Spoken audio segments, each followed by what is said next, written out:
오늘 본문 말씀은 사도 바울이 에베소 교회 성도들에게 보낸 편지입니다.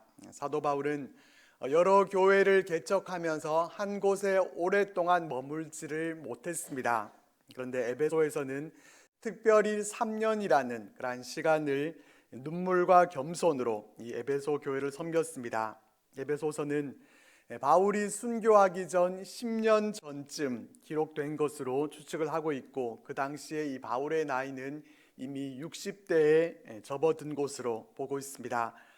그리고 이 에베소서를 기록할 당시에 사도 바울은 로마의 감옥에 수감되어 있는 중이었습니다. 사도 바울은 언제 순교하게 될지 모르는 그러한 상황 속에서 자신이 땀과 사랑으로 섬겼던 교우들에게 남기고 싶었던 그러한 말씀이 있었고, 그 가운데 하나가 바로 오늘 에베소서의 말씀입니다. 그리고 사도 바울이 꼭 남기고 싶었던 귀중한 메시지 가운데 하나가 바로 오늘 본문 말씀에서 보게 되는 것처럼 시간에 관한 것입니다. 오늘 본문 말씀에서는 중요한 명령 두 가지가 나옵니다. 하나는 16절에 세월을 아끼라 라는 것이고, 또 하나는 17절에 주의 뜻이 무엇인가 이해하라 라는 것입니다. 근데 이 두 가지 명령은 별개의 것이 아니라 서로 관련되어 있습니다. 즉, 어리석은 자와 같이 세월을 낭비하지 말고 지혜 있게 세월을 아끼는 것이 주님의 뜻이다, 이렇게 말씀해 주고 있습니다. 그러니까 우리에게 주어진 시간이라고 하는 것은 곧 주님의 뜻을 이루는 도구로 허락된 것입니다. 우리에게 주어진 시간을 지혜롭게 잘 사용해서 세월을 아끼면서 살아감을 통해 우리는 주님의 뜻을 이루어 갈 수 있습니다. 사도 바울은 본문 말씀을 통해서 세월을 아끼라 라고 가르치면서 동시에 지혜로운 자로 살아갈 것을 강조하고 있습니다. 지혜 있는 자의 삶의 특징이 바로 세월을 아끼는 것입니다. 여기서 우리는 세월이라는 단어의 의미도 중요하지만은 이 아끼라는 단어에 대해서도 우리가 주목해 볼 필요가 있습니다. 이 아끼라는 말의 이 원문은 엑사고라조라는 이런 단어를 쓰고 있는데, 이 말은 시간을 속량하다라는 이런 뜻을 갖고 있습니다. 노예의 몸값을 지불하고 이 노예를 사는 것과 같이 값을 지불하고 사라는 것입니다. 이것을 다른 번역본을 보면은 좀 더 이해하기가 쉽습니다. 오늘 본문 말씀 15절과 16절 말씀을 공동 번역 성경 개정판에는 이렇게 번역하고 있습니다. 그러므로 여러분은 어떻게 처신해야 할지 깊이 생각해서 미련한 자처럼 살지 말고 지혜롭게 사십시오. 이 시대는 악합니다. 그러니 여러분에게 주어진 기회를 잘 살리십시오. 그러니까 세월을 아끼라 라는 말은 값을 지불하고 시간을 사서 기회를 잘 살려서 내 것으로 만들라 라는 그러한 의미입니다. 이 말씀을 어떤 신학자는 악한 자의 손에서 시간을 사라 이렇게 해석을 했고, 또 칼빈은 마귀의 손에서 시간을 사라 이렇게 해석했습니다. 그러면 우리가 왜 세월을 최대한 이용하는 그런 자세가 필요하겠습니까? 그 이유는 때가 악하기 때문이라고 말씀해 줍니다. 이것은 곧 우리가 살고 있는 이 시대가 사탄이 할 수만 있다면 눈에 보이지 않게 우리의 세월과 자원, 건강과 재능, 또 지위와 물질, 모든 것을 다 악한 일에 사용하도록 그렇게 유혹하는 시대라는 것입니다. 우리의 주위를 살펴보면 우리에게 주어진 시간과 자원들, 이러한 것들을 빼앗기 위해서 유혹하는 일들이 수없이 많이 있습니다. TV를 비롯해서 컴퓨터와 핸드폰, 또 여러 매체들에게 우리의 시간을 빼앗기게 될 때가 참 많습니다. 잠시 눈을 팔게 되면 우리의 소중한 자원들이 낭비될 수 있는 일들이 너무나도 많은 시대를 우리는 살아가고 있습니다. 우리는 하나님의 구원받은 백성으로 부름받았음에도 불구하고 악한 시대에 사탄의 유혹에 빠져서 우리의 아까운 이 자원과 세월을 낭비하게 되는 그러한 경우가 허다합니다. 그렇기 때문에 우리는 지혜로운 자가 돼서 우리에게 주어진 그 시간들을 낭비하지 말고 사탄에게서 그 시간을 사들여서 최대한 그것을 잘 활용해야만 합니다.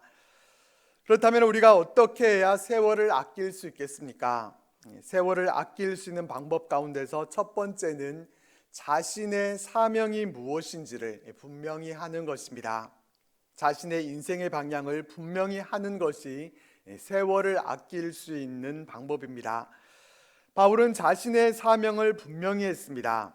사도 바울은 오늘 본문 말씀이 되는 이 에베소서를 시작할 때도 1장 1절 말씀의 시작을 하나님의 뜻으로 말미암아 그리스도 예수의 사도된 바울은 이렇게 쓰고 있습니다. 또 갈라디아에 편지할 때도 사도 바울은 자신이 사람들에게서가 아니라 오직 그리스도 예수와 하나님 아버지로 말미암아 사도가 되었다라는 사실을 강조합니다.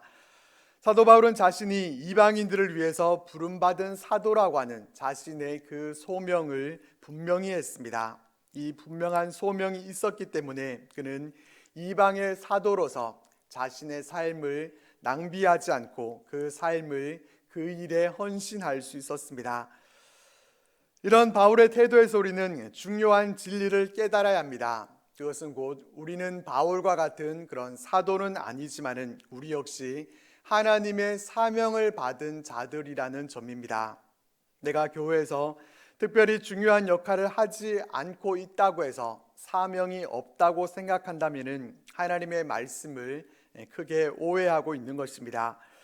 우리 각 사람에게는 하나님께서 주신 각자의 사명이 있습니다.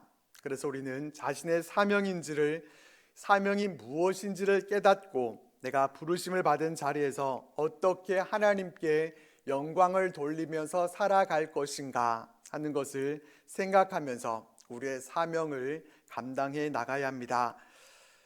사명에 대해서 얘기할 때 우리가 생각해 보고 싶은 사람이 있다면 시브라와 부하라는 사람입니다. 이 두 사람은 산파였습니다. 날로 강성해져가는 이스라엘 백성들에 대해서 바로는 인구 억제 정책으로 산파였던 시브라와 부하에게 아이를 낳을 때 남자아이면은 죽이라는 그러한 명령을 내렸습니다. 하지만 그들은 남자아이들을 죽이지 않고 이 바로의 명령에 저항했습니다. 왜 그랬겠습니까? 자신들의 일을 그들은 사명으로 받아들였기 때문이었습니다.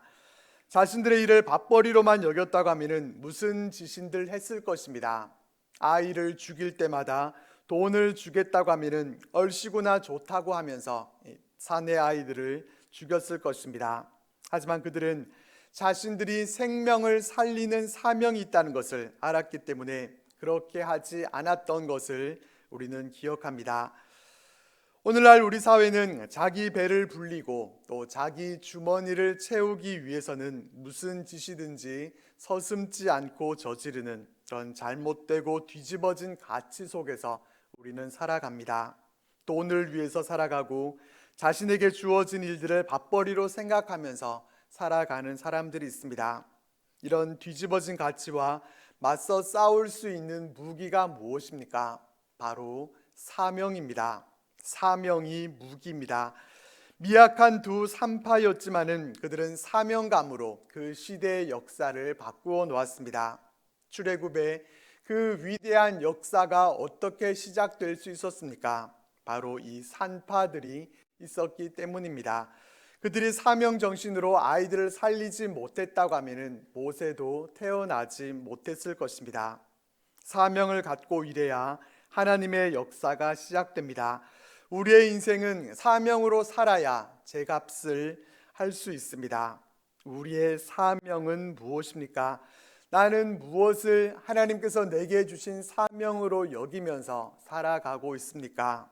하나님께서 내게 어떤 일을 소명으로 주셨는지를 분명히 알지 못하는 사람은 한 번밖에 없는 인생의 기회를 허무하게 낭비해 버릴 수 있습니다. 그렇기 때문에 우리는 시간의 주인 되시는 하나님께서 내게 어떠한 일을 맡겨 주셨는지를 우리는 다시 한번 점검해 보면서 우리의 사명을 분명히 하고 우리의 삶의 자리에서 하나님 앞에 최선을 다해서 살아갈 때 그 삶이 하나님께서 기쁘게 받으시는 삶이 되고 또한 세월을 아낄 수 있는 그러한 삶이 될 것입니다. 그리고 우리가 세월을 아끼기 위해서는 두 번째로 자신의 분수를 알아야 합니다. 곧 자신의 분량대로 행하는 것입니다. 바울은 자신의 능력과 또 자신의 한계점을 인정하고 자신의 분수에 넘는 일로 시간을 낭비하지 않았습니다. 그는 자기 능력의 한계점 안에서 최선을 다했습니다. 그래서 그는 로마서 12장에서 내게 주신 은혜로 말미암아 너희 중 각 사람에게 말하노니 마땅히 생각할 그 이상의 생각을 품지 말고 오직 하나님께서 각 사람에게 나눠주신 믿음의 분량대로 지혜롭게 생각하라, 이렇게 말씀합니다. 이 말씀은 곧 내 역량과 또 한계를 알아서 자신의 역량에 맞게 살아가라라는 말씀입니다. 많은 사람들은 자신의 분량을 알지 못해서 이것저것 너무 많은 일을 하려고 하다가 하나도 제대로 하지 못하는 그러한 경우들을 보게 됩니다. 윌로우 크릭 교회 빌 할베이스 목사님이 나의 실수라는 제목의 자기 고백적인 글을 쓰신 적이 있습니다. 그 내용을 보면은 이런 이야기가 나옵니다. 이 빌 할베이스 목사님은 은혜, 성장, 소그룹, 은사, 헌신, 이 5가지를 5대 핵심 가치로 삼고 거기에 자신의 역량과 또 교회의 역량을 공평하게 20%씩 집중했다고 합니다. 그런데 안 되는 것이었습니다. 이 5가지를 안고 가면은 가장 균형 잡힌 좋은 교회가 될 것 같은데 교회가 전혀 움직이지 않았습니다. 그래서 무엇이 문제인가를 생각하다가 은혜, 이 한 가지에만 집중하기로 했습니다. 가만히 교회를 분석해 보니까 은혜가 없으니까 교회가 성장이 이루어지지 않았고, 은혜가 없으니까 소그룹이 움직이지 않았고, 은혜가 없으니까 은사가 활용되지 않았고, 헌신도 없었습니다. 그래서 목회 역량의 40% 이상을 이 은혜에 집중했다고 합니다. 그랬더니 모든 것이 원활해졌습니다. 은혜를 받으니까 소그룹이 움직이고 은사가 활용되고 헌신이 가능해졌다는 것입니다. 그래서 빌 할베스 목사님이 얻은 교훈은 산술적 균형도 중요하지만은 이보다 중요한 것은 가장 중요한 것에 집중하는 것, 이것이 중요하다는 것을 실수를 통해서 깨달았다라는 내용의 그러한 글이 있습니다. 여러 가지를 하는 것보다는 한 가지 자신이 잘할 수 있는 그 강점을 살려서 그 일에 집중할 때 세월을 아낄 수 있다는 것입니다. 강점으로 일하라 라는 책이 있는데 이 책에서 얘기하고 있는 요점은 이렇습니다. 사람들은 누구든지 자신만이 가진 약점도 있고 또 강점도 있기 마련인데 대부분의 사람들은 자신의 그 약한 부분을 잘 해보려고 그렇게 애쓰다가 자신의 장점을 살리지 못하고 약점을 보완하는 데 인생을 다 써버린다는 것입니다. 그래서 그렇게 하지 말고 강점을 살려서 일하라, 이렇게 말합니다. 예를 들자면은 앞에서 회장이 되고 또 구역장이 돼서 리드하는, 그것을 잘하는 사람이 있는가 하면은 그것보다는 뒤에서 섬기고 챙기는 일을 잘 하시는 그런 분도 있습니다. 또 찬양대에서 찬양을 할 때 기쁨을 느끼고 또 찬양의 은사가 있는 그런 사람이 있는가 하면은 식당에서 음식을 만들고 뒤에서 봉사할 때 마음에 즐거움이 있는 사람도 있습니다. 이렇게 저마다 자신이 갖고 있는 강점과 또 약점이 다 있는데 자신의 장점과 약점이 무엇인지, 자신의 역량이 어디까지인지를 확실히 알고 약점을 보완하려고 애쓰기보다 장점을 살리는 데 더 집중하라는 것입니다. 약점을 보완하려고만 하다가 세월을 낭비하지 말고 강점에 집중해서 강자로 살아가라 라고 하는 것이 이 책의 요지입니다. 이 말씀은 우리가 어떠한 부분에 있어서 자신의 약점에 대해 그것을 일찌감치 포기하고 그냥 그렇게 살아라 라는 그런 말씀이 아니라 시간 분배에 있어서 어느 쪽에 더 집중하느냐에 따라서 더 나은 인생을 살 수 있다는 것입니다. 자신이 할 수 있는 일과 할 수 없는 일에 대해서 분명한 선을 긋고 할 수 있는 일에 좀 더 시간을 많이 돌릴 수 있어야 세월을 아낄 수 있습니다. 약점보다 강점에 더욱 집중하고 또 불필요한 일보다 필요한 일에 시간을 배분하게 될 때 우리의 인생이 보다 더 알찬 인생이 될 수 있습니다. 원하기는 자신의 분수와 한계를 알지 못해서 헛된 일에 분요하게 지내는 그러한 모습이 아니라 우리가 잘할 수 있는 일, 중요한 일, 또 하나님께서 기뻐하시는 일, 이것에 더욱 집중해서 우리에게 주어진 세월들을 보다 더 규모 있게 잘 사용하면서 살아가는 우리들이 되시기를 바랍니다. 마지막으로 세월을 아끼기 위해서는 우리의 우선순위를 분명히 해야 합니다. 이 우선순위라고 하는 것은 자신에게 있어서 가장 중요하고 가장 먼저 해야 할 일이 무엇인가 하는 것을 정확히 결정하는 생활 태도를 말합니다. 우리는 덜 중요한 것을 앞세우다가 더 중요한 것을 놓치게 되는 그런 잘못을 범할 때가 있습니다. 그렇게 되면은 한정된 시간을 최선의 기회로 선용할 수 없게 되어버립니다.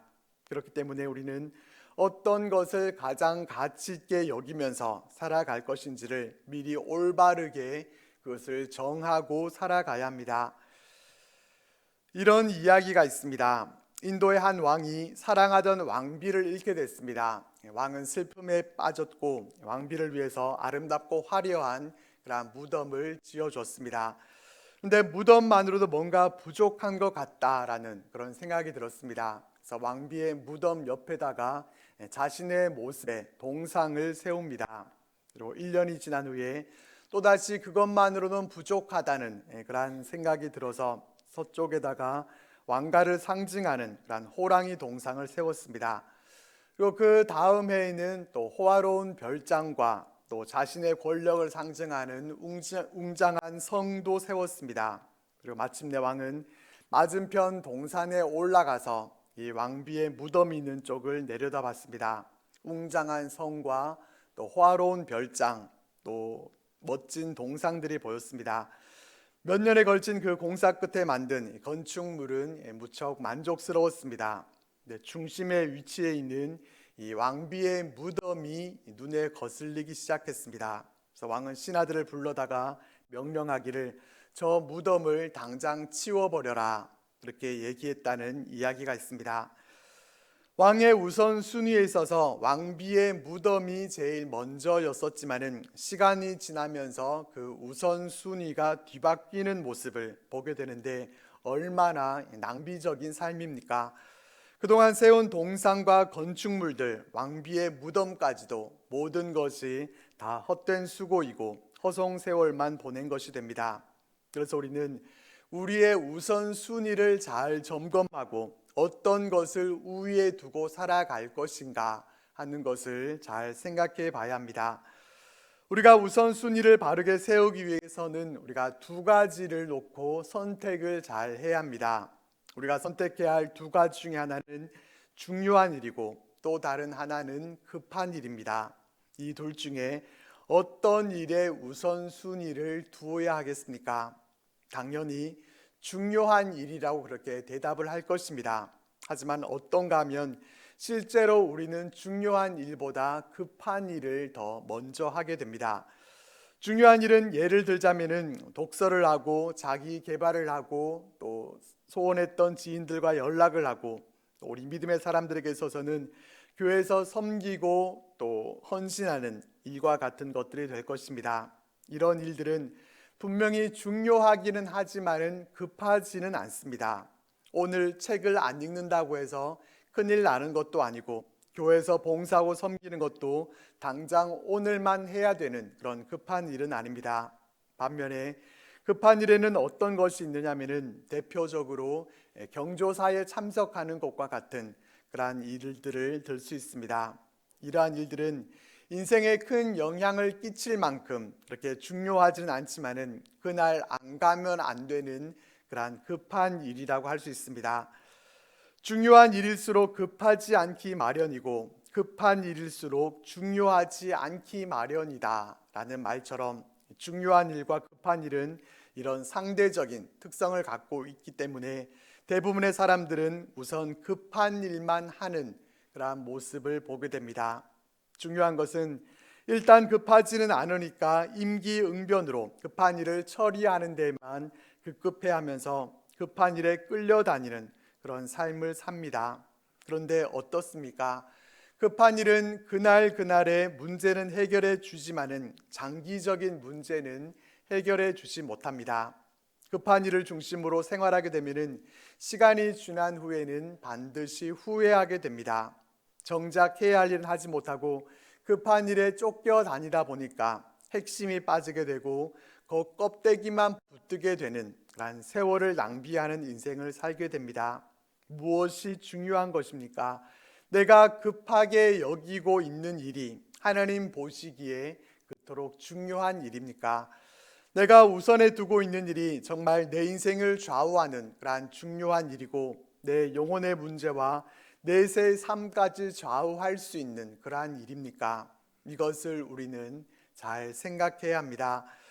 과일나무를 기를 때 맛있는 과일을 얻기 위해서 가지치기를 해주는 것처럼 우리 삶에 있어서도 가지치기를 잘 해줘야 더 좋은 열매들을 얻을 수 있습니다. 의미 없이 흘러가는 시간들, 그것을 잘 전지해 줘야 하고 또 중요하지 않은 일들을 잘라줘야 합니다. 하나님 나라와 의를 추구하는 데 있어서 방해가 되는 것이 있다면 과감히 잘라버려야 합니다. 급한 일을 전지하고 중요한 일을 해서 그 일이 열매 맺게 해야 합니다. 바쁘게 사는 것보다는 가치 있는 일을 먼저 해야 합니다. 그렇게 하나님이 기뻐하시고 하나님이 원하시는 일에 대해 우선순위를 정하고 살아가야 세월을 아끼는 삶을 살아갈 수가 있습니다. 말씀을 정리하겠습니다. 우리의 인생은 시간으로 이루어져 있습니다. 우리가 인생을 살아간다고 하는 것은 곧 시간을 관리하는 것입니다. 우리는 시간의 주인이 아니라 시간의 청지기이고 우리는 시간을 주신 주인의 뜻에 따라 잘 관리해야 할 그런 사명이 있습니다. 오늘 본문 말씀은 이 시간 문제에 대해서 있어서 우리에게 교훈해 주고 있습니다. 우리의 사명이 무엇인지를 분명히 하고 자신의 분수에 맞게 행동하고 더 나아가 또 삶의 우선순위를 정확히 하는 그 사람이 지혜를 가지고 세월을 아끼는 사람입니다. 우리가 살아가는 이 시대는 너무나도 악해서 우리가 하나님께서 우리에게 주신 시간을 헛된 일에 사용하도록 유혹하고 또 어리석은 자가 되도록 유혹합니다. 그러나 우리의 삶은 주님이 그 보혈의 피로 값을 지불하시고 속량해 주셨기 때문에 우리는 고귀한 우리의 인생을 낭비할 것이 아니라 하나님 나라를 위해서 더 귀한 모습으로 그것을 사들이고 끌어올려서 세월을 낭비하지 않는 아끼는 삶을 살아가야 합니다.